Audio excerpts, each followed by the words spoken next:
Welcome to A Taste of Theater, where everyone is a star. This is the place where playwrights from around the country will come to showcase one scene of their play. Today's star is shining bright on Reginald and Angela Baldwin of Waukegan, Illinois. We will see a clip of their play, God, I Got Issues. And now, let's welcome our host, Victor Gulley.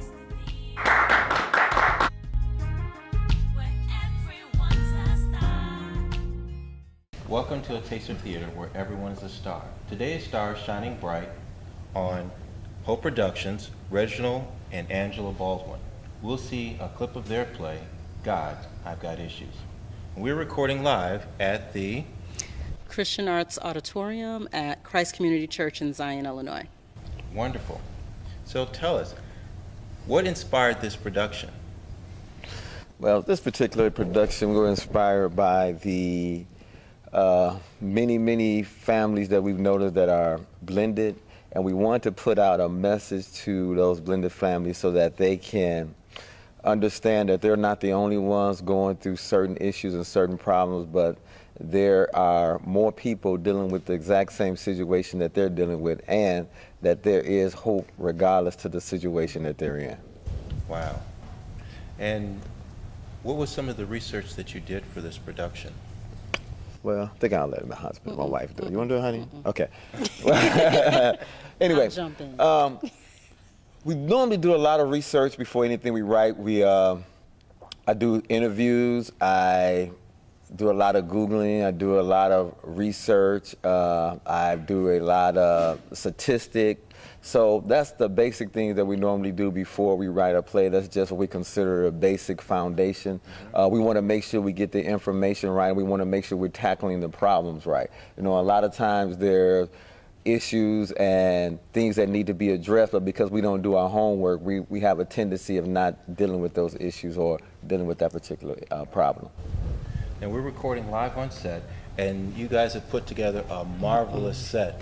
So this took a lot of time to put together. Explain one of your core values of having a beautiful set. I'll take that one. You can have it, honey. One of the things that I find really important when we are creating an atmosphere for the audience, if you are sitting in your living room and you're watching TV or eating popcorn, you know, the audience should feel like they're right there with you. I feel like when it doesn't tie in if there's nothing there, so it's an opportunity for us and the audience to connect to what's going on. So you have a kitchen in your house, okay, I know I go in the kitchen, eat, do whatever. You know, in the living room, this is where you relax, and that's what we want to project to the audience. So whatever our play is about, we want to make sure that the audience can connect with the atmosphere and the ambiance of that area. That's awesome. And tell us, how did you get the title, God, I Got Issues? That's for you. That's interesting. I just really think I have been working on another play, and I just realized that people in everyday life had issues, and sometimes we're afraid to admit that we have issues, and I thought would probably be the best way for me to address that in the play would be like, God, I've got issues, and make it personal, because a lot of times we go through things or we have things going on in our life that we don't deal with, but we can find fault in somebody else. It's kind of like, you know, you see the toothpick in somebody else's eye, but you don't notice the two by four that's in your own eye. So that's kind of how I came up with that title. Wow. And the production is wonderful. I want people to know that. So this production will be shown again when? I'll let my wife handle that. November 9th and 10th, right here at the Christian Arts Auditorium. The 9th is a Saturday. The show starts at 7 p.m. On the 10th, it's a Sunday, and we really like to allow the audience just to be able to come. So at 3:30, if those that purchase tickets would like, you can buy tickets to the dinner, so you can come, have dinner, and then watch a play. So you can come straight from church, come on down, have something to eat, and then come watch a play. Now, you've done more than one production, so tell me, how many productions have you written? Seven, eight. Yeah, 8. And what inspired you to go into theater? Oh, that's you. Well, it inspired me to go into theater because I was a youth pastor at a particular church, and we were trying to raise some money to have our youth go out of state. And we got tired of doing the same thing, selling candy, doing car washes. We needed something that we thought would be inspiring and fun and kind of get the youth more involved. So I got this idea about doing a play. So I said, you know what? We're going to do a play, and we're going to do this play in a month and a half. That was our deadline. So I started going to the library, looking online, trying to find the plays. But the problem was I couldn't find any plays that was relatable. And that's one thing that I'm really big on, finding something that people can connect with and something that people can relate to, or something that people can say, you know what, I understand what's going on here. So after doing all my research and not being able to find anything, I found myself in a position where either I had to write and come up with something, or this particular funding and this project wouldn't go forward. So I kind of prayed and said, okay, God, I'm in this situation. I got 4 weeks. I need to write a play. And that's when I wrote my first play, Thank God I'm Saved. Wow. And this production here highlights several characters. A teenager who's going through several issues, husband, wife going through issues. Mm-hmm. Who was the easiest character to write for? I would say, and my wife, she can see who she thinks was the easiest, but be particular, I think the easiest person for me to write to in this particular storyline would have been Zoe. And the reason I'm saying that because I know a lot of people who go around and gossip and, you know, say things that they shouldn't say, or I guess the best way to say it is we got a lot of people who go around who want to sweep around somebody else's back door but don't want to clean around their own back door. So Zoe is a character that I can relate to because I grew up around a lot of people who kind of had the same characteristics, you know. So that one was easy for me. Honey? I would say the wife, and I think simply because as a mother, as a wife myself, it's easy to put in what your thoughts are as a woman, but also when we write, looking at the male perspective as well. So it brings a different energy to it, but it allows us to really write, I would say, a balanced story. So who was the hardest person to write for then? I would say, for me, the hardest person to write for, which is really different, was the father in this particular story. And the reason it was hard for me to write to the father, not because he wasn't relatable or because I couldn't identify with the father, but because a lot of times men have issues and we don't really want to expose the issues that we have. So I felt by going there dealing with this particular one, God, I got issues, I'll be exposing a lot of things that men try to hide and cover up, but they don't deal with. So even in my own life, there were some things that I saw God kind of revealing as we were writing the play out, of some issues that I was trying to cover up. And even when I was going and writing the play and bringing forth, there were still things that I was like, you know, I shouldn't say that because I don't want to offend nobody, or I shouldn't do this because I don't want to offend anybody. But then I was like, hey, we need to know the truth. So by me putting the truth out there, I know that the scripture said you should know the truth and the truth shall make you free. I believe that this was a way of freeing up somebody of some of those things that they may have been bound or tied up in, or they're looking for answers and didn't know the answer, because a lot of times, man, we don't discuss these issues that we're dealing with. Wow. Now, I know what I walked away with after watching the production. What do you want people to walk away with as a playwright? Because sometimes those are two different things. I think for me, and I think our cast said it really well, I really, really want people to walk away encouraged. I really want them to understand that they are not alone. I want them to know that God has always got your back, so no matter what issues you have, God is there. And I just think it's important that even as we do the plays, we really, really try to focus on dealing with relevant issues. And so any situation that happens in our plays, our hope and belief is that somebody has gone through or may be going through it. So when they walk away, they know that I'm not the only one. You know, there is help. There are people that we can talk to, and it's we want to stay relevant, and we just want to make sure that people get it. Me, I just want people to walk away with hope, period.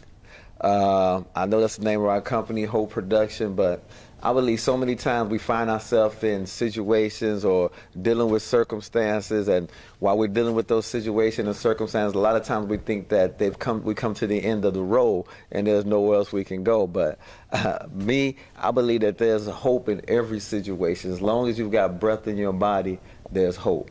And sometimes I really want people to grasp that no matter how bad the situation is or how bad things may be in your life, that there's hope. There's always hope. And a lot of times because we're based, my hope is based in Jesus Christ, I believe that's the greatest hope that you can have, regardless to what your circumstance or regardless to what you're going through. So that's my foundation, that's my solid rock. And a lot of times when people may be going through the storms in life, or they may be going through a tragedy, or they may be going through some disappointment, that if they just come back to the real hope, which I say is Jesus Christ, they'll figure that things will get better as time goes on. So one of the things I'm noticing is that your ministry is mostly about the hope and love of Jesus Christ. And I call it a ministry because each person writes a little different. Some people write about abusive stories that they want to highlight, but it seems like what I'm hearing, and after seeing this production, it's really based on love and hope. Encouraging people to move on or to get past the circumstances, if that's correct. Yeah, that's one of our goals. Like I said, that's our goal. We always want to encourage people. We want to leave the message when they walk out that there's hope. That's basically what it comes down. There's hope. My wife, what do you feel when it comes I'm to in agreement. Okay, so we both in agreement there. Love and hope. Okay, man. All right, and what is it that you would like people who are coming up behind you to learn or to know in order to become a playwright and do some of the wonderful things that you've done thus far? Well, I'll take that one first. I would want them to learn and to realize that when you're writing a particular story, do your homework. Do your research. Do your homework. Just don't go out and just have an idea and just decide to write it. And don't just write it from your point of view. Try to write it from a different perspective. You know, a lot of times we get stuck on writing things just from the way we see life, but there's a lot of different ways to see life. There's a lot of different angles in life. So try to write it from a different angle. Just don't get caught writing it from your angle. And to any up-and-coming playwright writer, I would basically say do your homework first. Before you tackle an issue, do your homework on that issue. Well, I'm in 100% agreement. And like I said before, we want to stay relevant. So even besides the research that's done, for example, we talked about in the play, we talk about a particular video game. And, you know, even as we're looking at the news, this game has come out recently and people have spent over $800 million in 24 hours on this game. And yet they also know on the other side that there's a lot of death and things connected to that. So we try to even bring up things that are happening in the news because people can relate to that. So. And one thing I'm also noticing is you guys spend not only a lot of time on research and relevance, but you also spend a lot of time in preparation because this set, again, is beautiful. And hopefully you'll get a chance to see that. It's really well put together. I've been to a lot of plays where they didn't take the time to put together such a fine set, and I think you guys need to be commended on that. I have to give credit to my wife for that. She's really like the idea of things looking perfect, and that's nothing wrong with that. Perfection, because excellence. That's what she said. But I believe that's very important. I believe when a person comes to your production, they ought to be able to sit down and look at your background, because I believe your background speaks for your production. And if you have an excellent background, excellent setting, I believe the audience come in and be prepared to expect something great out of your production. Wonderful. And how do people get a hold of Hope Productions? Wife, that's You can either call, our phone number is 847-672-8596. Our website is www.hopeproductionsonline.com. That's Hope Productions with an S, online.com. And just because I know people didn't have their pen ready, why don't you give that information again? Okay. Again, our number is 847-672-8596, and our website is www.hopeproductionsonline.com. And the play is called God, I Got Issues, November 9th and 10th here at the Christian Arts Auditorium in Zion, Illinois. It's not too far. You'll hate you missed it. All right. And the Taste of Theater, Where everyone is a star. Hello, hello, hello. My name is Tia Pratcher, and I am with Hope Productions. I've been with them for a few years now, and I absolutely love it. My name is Andre Madison. And what role do you play in this production? I play Rhonda's boyfriend, Gangsta Flo. Hi, my name is Liana Baldwin. And you play what? I play Phoenix, Rhonda's little sister. My name is Dot Barclay Ridgway. And you play what role in this production? I play the role of Zoe, the busy, nosy Christian woman. Hi, my name is Charlotte Coleman, and in the production, I play Sherry, and I am one of the good friends of one of the main characters, Carol. My name is Bryce Smith. I play the role of Gangster Flo. Been with Hope Productions for 2 years now, and this is my third show, so enjoying it, loving it. It's an awesome time and a great way to do ministry.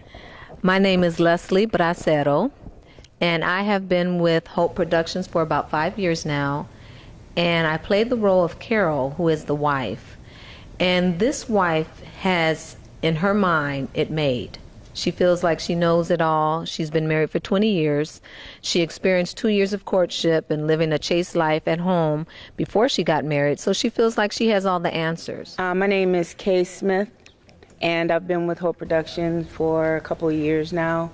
And the character that I play is Victoria, and I am Zoe's busy Zoe's sidekick. I guess try to rein her in and calm her down, if that's possible. My name is Aja Triplet, and I am the choreographer for the Hope production dance team. My name is Mike McCauley. I play the father in this production, and he's a mild-centered man who's a firm believer in God and tries to raise his family in a godly atmosphere, and he just got issues. So the biggest thing is God, I got issues is really much speaking on him and the whole entire, his whole entire family. Everyone in this play has issues in the play. Not in real life, right? Seriously, we all have issues. So what it does is it speaks on all those issues. Hope, meaning helping other people excel.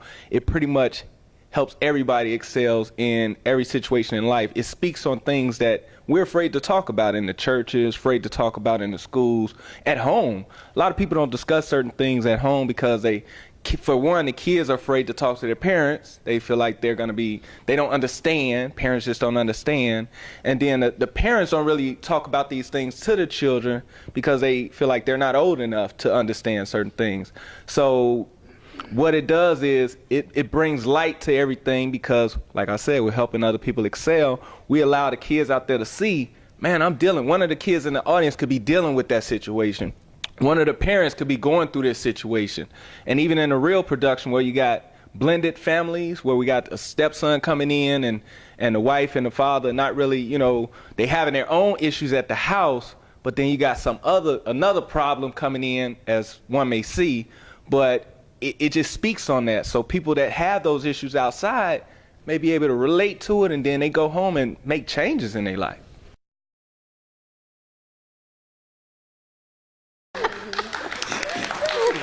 dance was good.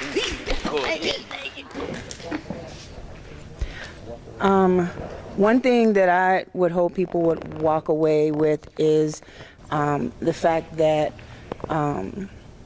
Christ did die for our sins, and he has all control, and he's our future. So don't hold on to your past. Those were things that were meant to get you to where you need to go, and there's always a blessing in the lesson. One thing that I hope people will learn is that your thoughts are not facts, and sometimes when you get into your thoughts, they'll take you everywhere. And so just to deal with your facts, and again, that fact is that Christ has all the answers. One thing I can say that I would want them to walk away with is that you're an overcomer. No matter what the situation is, no matter what's going on with you or with somebody else, like, you will overcome. It may not be in that moment, but it will happen. One thing I want them to learn is that it's better to be upfront about anything and everything. Holding things back and trying to bottle it up inside is not what's best for you. No matter what the situation, once again, let it out. No matter if you feel like a parent might be upset, no matter if you feel like you might hurt somebody else's feelings, just let it out, pour it out. And even if you need to give it up to God first, hey, that's what you do. What I want people to walk away from this play is the fact that we all have issues. No one is exempt, no one's perfect, no one has all the answers, but the only one that has all the answers and all the solutions to our problems is the Lord.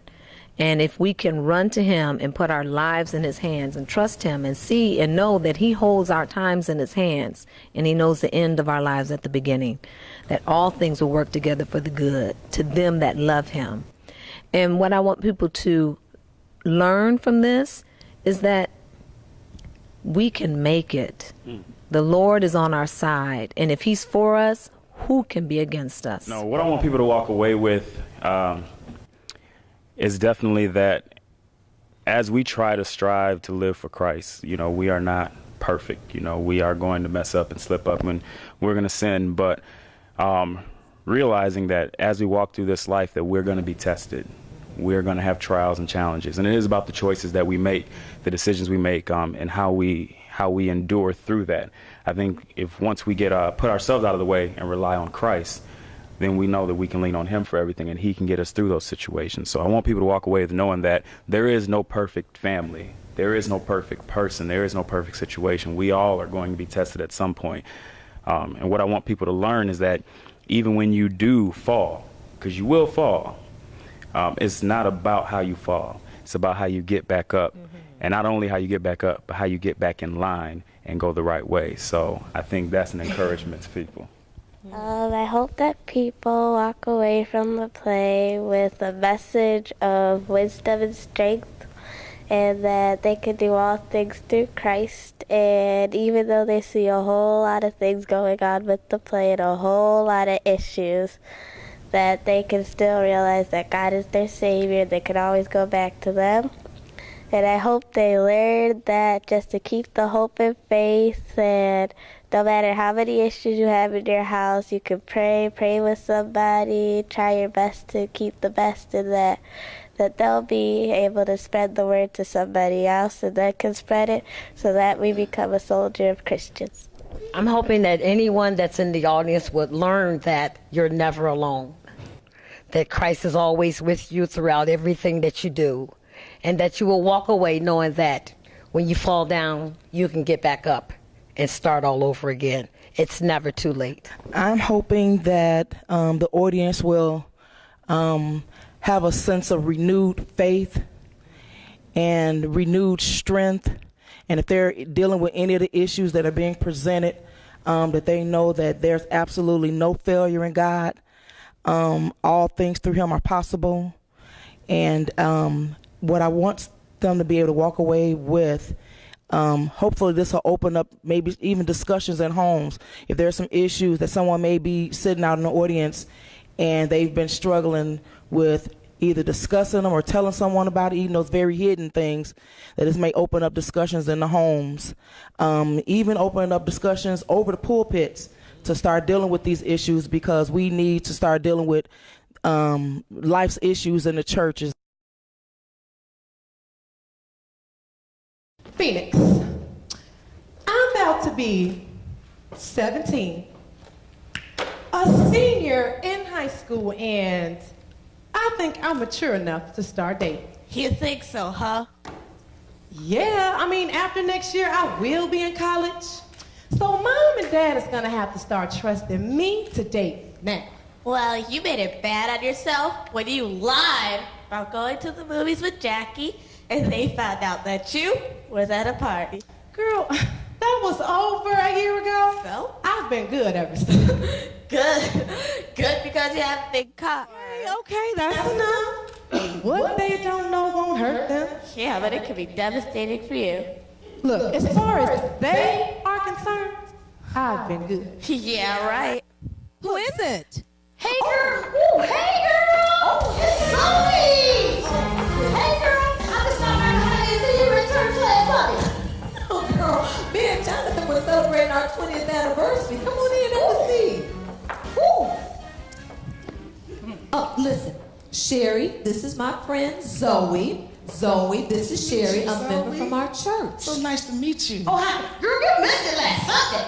What? Pastor must have preached a good message. Message? Oh, yeah, it was all right, girl. Girl, I didn't tell you about the news flash. Hey, Miss Zoe. Hey, Rhonda. Hey. You know what? I was out shopping for gifts the other day. Uh-huh. And I saw a CD that you just might be interested in.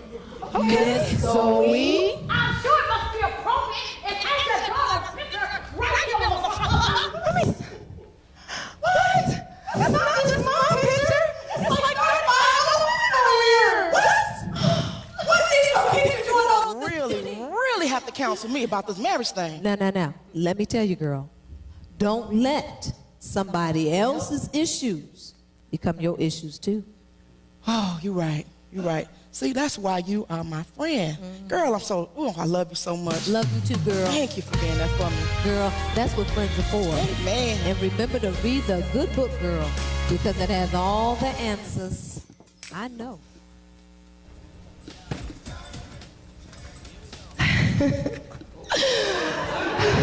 Hello, Rhonda. It's good seeing you again. Let me get some love from you. Hello, Brandon. Won't be that funny when you end up with a Happy Meal at McDonald's. Laugh about that. Huh? Did you say something? No. I was saying how happy I would be to have a meal with my wife. Yeah. We gonna be late. Well, what do you think? What? Are you? Ooh, that was quick. Girl, you are as beautiful now as you was the first time I met you. I know, honey. 20 years and we don't look a day over 30.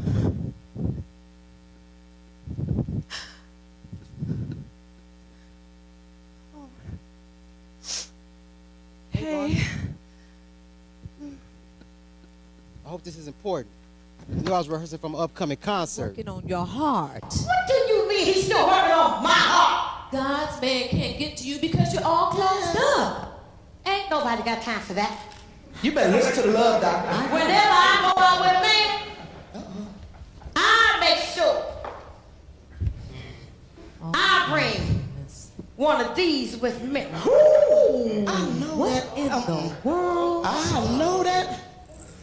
She's something else. I know this now.